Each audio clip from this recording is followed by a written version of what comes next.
Tongkat kerajaan tidak akan beranjak dari Yehuda, ataupun lambang pemerintahan dari antara kakinya, sampai dia datang yang berhak atasnya.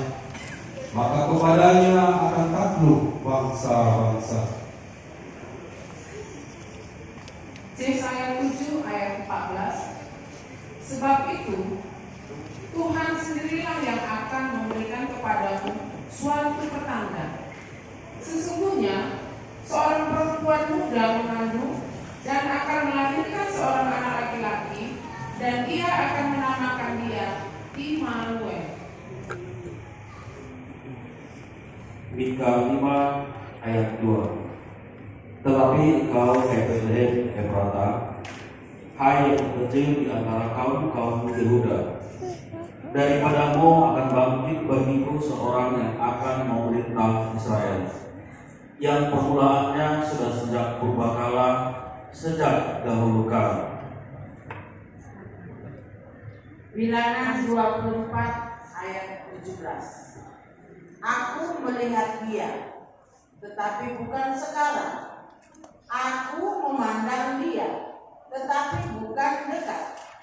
Bintang terbit Yakub, tongkat kerajaan timbul dari Israel. Yesaya 9 ayat 5. Sebab seorang anak telah lahir untuk kita, seorang putra telah diberikan untuk kita, lambang pemerintahan ada di atas bahunya, dan namanya disebutkan orang penasehat ajaib, Allah yang perkasa, Bapa yang kekal, Raja damai. Yesaya 61 ayat 1. Roh Tuhan Allah ada padaku, oleh karena Tuhan telah mengurapi aku. Ia telah mengutus aku untuk menyampaikan kabar baik kepada orang-orang sengsara dan merawat orang-orang yang lemah hati, untuk memberitakan kebebasan kepada orang-orang tawanan dan kepada orang-orang yang terkurung kelepasan dari penjara.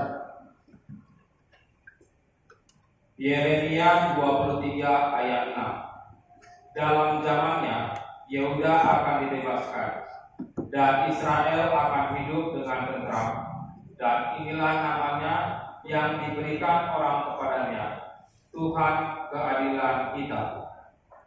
Yohanes 3 ayat 16.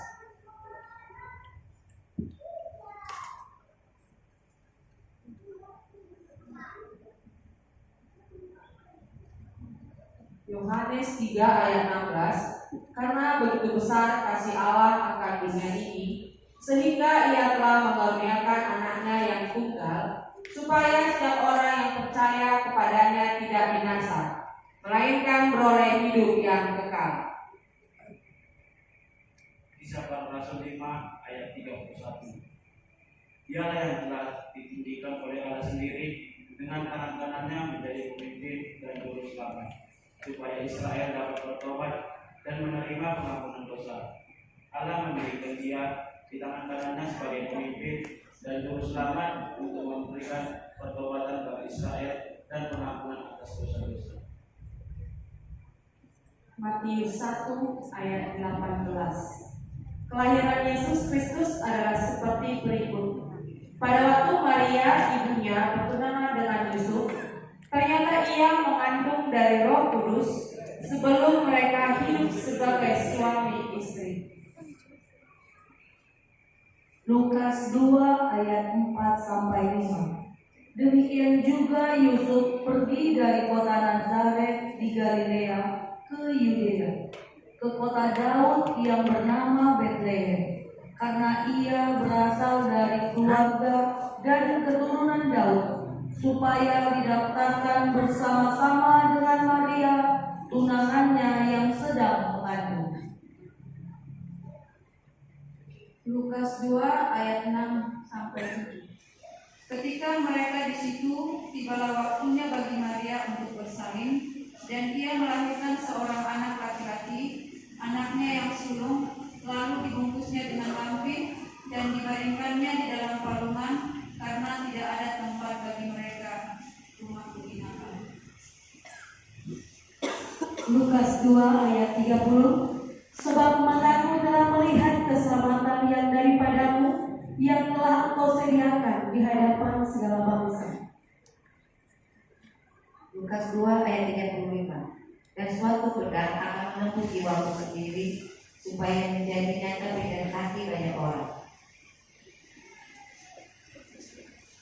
Matius 1 ayat 21. Ia akan melahirkan anak laki-laki, dan engkau akan menamakan dia Yesus, karena dialah yang akan menyelamatkan umatnya dari dosa mereka. Matius 1 ayat 22 sampai ayat 23. Hal itu terjadi sesuai dengan apa yang difirmankan Tuhan oleh David. Sesungguhnya anak darah itu akan mengandung dan melahirkan seorang anak laki, dan mereka akan menamakan dia Immanuel, yang berarti Allah yang saya kita. Amin.